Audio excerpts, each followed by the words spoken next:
Agencies ED CBI IT तो छोड़ ही रखी थी हमारे पीछे, अब इनके गुंडे मवाली भी हमारे पीछे आ गए हैं और कॉल कर करके धमकियां दे रहे हैं हमारे एमएलएस को, हमारे विधायकों को। चित्रा जी, इनका लेवल अब और गुंडई का बढ़ गया है। ये मतलब आप देखिए ना कैसे गुंडे अभी अपने अब को अगर अभी भी आंखें नहीं खोलनी तो बात ही अलग है। कुख्यात गुंडे हैं इस पार्टी में, एक नंबर के अपराधी हैं भाजपा भ्रष्टाचारी पार्टी में। और वही कोर्ट जब शराब नीति मामले में आपके खिलाफ फैसला नहीं देता या आपके नेता जेल में रहते हैं तो फिर आप बीजेपी पर आरोप लगा देती हैं। बहुत बड़ा खुलासा होने जा रहा है। कॉन्स्टिट्यूशन कब में प्रेस कॉन्फ्रेंस होती थी, आज एकदम धमाका कर देंगे। शीला दीक्षित जी के खिलाफ इतना बड़ा सबूत आज निकलने वाला है। केजरीवाल जी की बातों को अब कोई सीरियसली नहीं लेता है। खोदा पहाड़ निकली चुहिया, उससे बड़ी बात यह है आज उन सबके साथ खड़े हैं। और गुंडागर्दी क्या होती है मैं बताना चाहता हूं। पंजाब में इनकी सरकार आई और ताबड़तोड़ हत्याएं शुरू हो गई। पंजाब के घनघोर आतंकवाद के दौर में भी कभी ऐसा नहीं हुआ, उन लोगों की इतनी जरूरत नहीं हुई कि पुलिस स्टेशन पर हमला कर दें और उसके बाद वो अपने लोगों को छुड़ा के ले जाएं। वो गुंडागर्दी इनकी सरकार के दौरे हुकूमत में हुई है। दोस्तों नमस्कार, स्वागत है आप सभी का। आप देख रहे हैं एसके डिबेट। अरविंद केजरीवाल को दिल्ली की राउज एवेन्यू कोर्ट से झटका लगा है। अरविंद केजरीवाल की रिमांड 1 अप्रैल तक बढ़ा दी गई है, यानी कि 1 अप्रैल तक अरविंद केजरीवाल ईडी की रिमांड में रहेंगे। रिमांड की सुनवाई के दौरान राउज एवेन्यू कोर्ट में जबरदस्त तनातनी हुई और इस तनातनी की वजह थी अरविंद केजरीवाल का अपना पक्ष खुद रखना। अनुमान यह था कि केजरीवाल और ईडी के वकील कोर्ट के सामने अपनी अपनी दलीलें पेश करेंगे। अमूमन ऐसा ही होता है, लेकिन अरविंद केजरीवाल ने एक नई नजीर बनाने की कोशिश की। इस दौरान अरविंद केजरीवाल केंद्र सरकार और ईडी पर हमलावर हुए। उन्होंने कहा, मुझे किसी भी अदालत ने दोषी नहीं पाया है। उन्होंने ईडी पर आरोप लगाते हुए कहा कि इनका मकसद आम आदमी पार्टी को खत्म करना है। उन्होंने आगे कहा, शराब घोटाले का 100 करोड़ रुपए का आरोप लगाया जा रहा है, लेकिन 100 करोड़ रुपए है कहां। दूसरी तरफ ईडी के वकील ने कहा, अभी तक केजरीवाल गोलमोल जवाब दे रहे हैं और जो इलेक्ट्रॉनिक डिवाइस अरविंद केजरीवाल के पास हैं वो उनका पासवर्ड भी नहीं बता रहे हैं। आज की डिबेट इन तमाम मुद्दों पर होने वाली है। बीजेपी की तरफ से सुधांशु त्रिवेदी जी हैं और प्रियंका कक्कड़ आम आदमी पार्टी की तरफ से हैं। दोस्तों वीडियो बहुत शानदार होने वाली है। आपसे अनुरोध है वीडियो को अंत तक जरूर देखें। वीडियो पसंद आए तो लाइक करें, शेयर करें, कमेंट करें और मेरे चैनल को सब्सक्राइब करें। चलो दोस्तों मेन डिबेट स्टार्ट करते हैं। चलिए शुरू करते हैं। प्रियंका कक्कड़ जी, देखिए, बर्नाक मारक है, 3 साल की बच्ची का रेप किया, वो इनकी पार्टी का मेंबर है और उसको ये टिकट देते हैं और वो ब्रॉथल चलाता है बच्चों का मेघालय में। चेक कर ले कोई मुझे। संजय सरोज है जो पाकिस्तान के निर्देश पर हिंदुस्तान में दंगे कराता है, स्पॉन्सर करता है, वो इनकी पार्टी में 2 दिन पहले शामिल हो गया। जायसवाल है, बहुत बड़ा गुजरात का तस्कर माना जाता है शराब का, वो इनकी पार्टी में शामिल हो गया।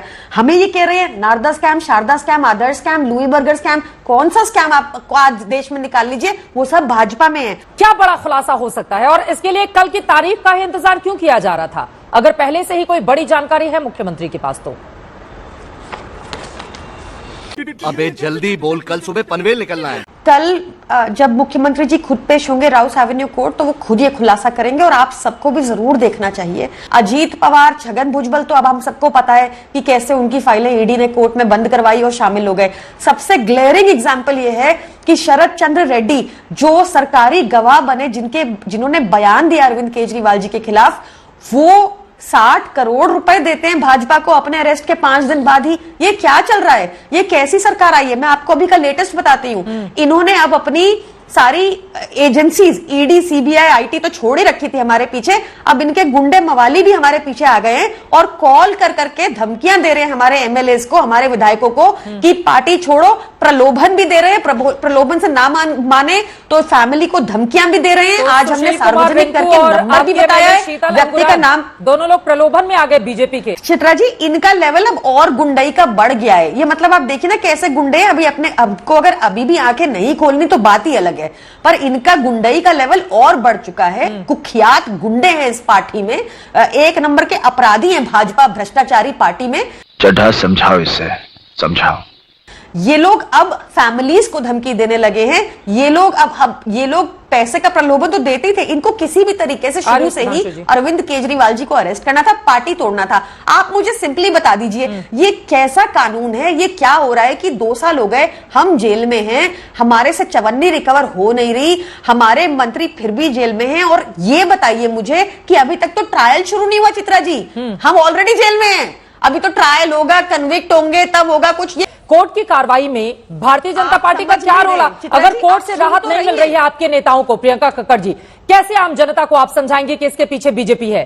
क्योंकि वही कोर्ट जब चंडीगढ़ के मामले में आपके हक में फैसला सुनाता है तो वो कोर्ट बहुत पसंद आ जाता है, और वही कोर्ट जब शराब नीति मामले में आपके खिलाफ फैसला नहीं देता या आपके नेता जेल में रहते हैं तो फिर आप बीजेपी पर आरोप लगा देती हैं। प्रियंका जी, चित्रा जी, आप सुन तो रहे हैं पर आप समझ नहीं रहे मेरी बात।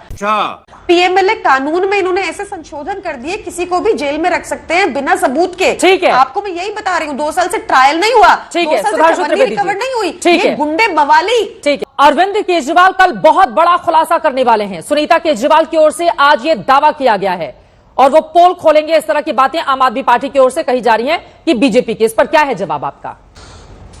चित्रा जी, 12-13 साल से ये डायलॉग सुनते सुनते दिल्ली और देश की जनता आदी हो चुकी है। बहुत बड़ा खुलासा होने जा रहा है। कॉन्स्टिट्यूशन क्लब में प्रेस कॉन्फ्रेंस होती थी, आज एकदम धमाका कर देंगे।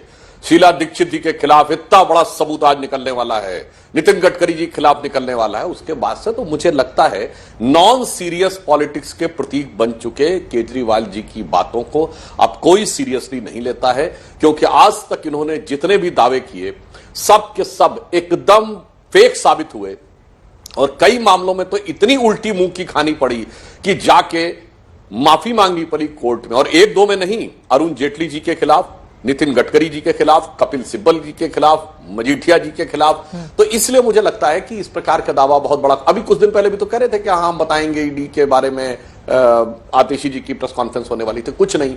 तो इनके साथ वही उक्ति लागू होती है जो हिंदी की प्रसिद्ध कहावत है, खोदा पहाड़ निकली चुहिया। उससे बड़ी बात यह है, आज ज्यादा बड़ा गंभीर प्रश्न है, खुलासा उससे बड़ा हो चुका है।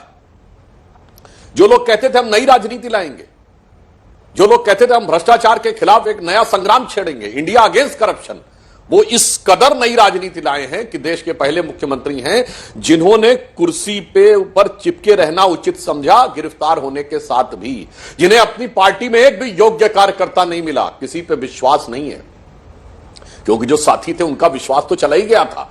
संस्थापक सदस्य का विश्वास कब का चला जा चुका है, किसी पे भरोसा नहीं है। इसीलिए अंत में क्या करना पड़ रहा है, अब उनकी श्रीमती जी आके बोल रही है, वो एक नितांत व्यक्तिगत विषय में टिप्पणी नहीं करना चाहता, पर केजरीवाल जी को एक और बहुत गलत आदत है कि खामखा में अपने परिवार के लोगों को बीच में लाते हैं। कभी बच्चों की कसम खाई थी, कभी कि कांग्रेस से समर्थन नहीं लेंगे, कभी नानी जी की बात बताई थी कि राम मंदिर में नहीं जाना चाहिए, और अब पत्नी जी को सामने ला रहे हैं। तो मुझे लग रहा है कि इनका जो इस प्रकार का एक चरित्र है वो पूरी तरीके से उजागर होता चला जा रहा है, यथार्थ से भटकाने के जितने प्रयास। अब आज समझिए कि केजरीवाल जी की पत्नी ने क्या कहा। उन्होंने कहा संदेश दिया था, सुनिए, उन्होंने कहा जेल से संदेश दिया था आतिशी जी को, और इनके मंत्रियों ने, सौरभ भारद्वाज और आतिशी जी क्या बोल रही थी, आदेश दिया है, ऑर्डर जारी किया है। आप सोचिए एक दिन में ही कितना बड़ा खुलासा हो गया। जिसे कह रहे थे फाइल पे आदेश जारी हुआ है, आज वो कहा जा रहा संदेश है, और आगे जाके पता नहीं क्या निकलेगा। ये पूरा देश अच्छी तरह समझने लगा। ठीक है,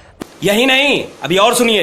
वैसे आज जब मुझे दिख रहा है कि प्रियंका जी गुंडे मवाली बार बार बोलने की बात कर रही, तो भारत की राजनीति में सबको पता है, जो भ्रष्टाचार के प्रतीक थे उनके साथ तो खड़े ही हो गए। भारत की राजनीति में जिन पार्टियों को गुंडागर्दी का प्रतीक माना जाता था, यह किसी से छुपी हुई बात नहीं है कि उत्तर प्रदेश बिहार में कौन सी पार्टियां गुंडागर्दी के प्रतीक मानी जाती थी। यह बात किसी से छुपी नहीं हुई। किसी जमाने में यूपी में नारा लगा था, चढ़ गुंडन की छाती पर मोहर लगाओ हाथी पर, यह भाजपा का नारा नहीं था। आज उन सब के साथ खड़े हैं। और गुंडागर्दी क्या होती मैं बताना चाहता हूं। पंजाब में इनकी सरकार आई और ताबड़तोड़ हत्याएं शुरू हो गई। पंजाब के घनघोर आतंकवाद के दौर में भी कभी ऐसा नहीं हुआ।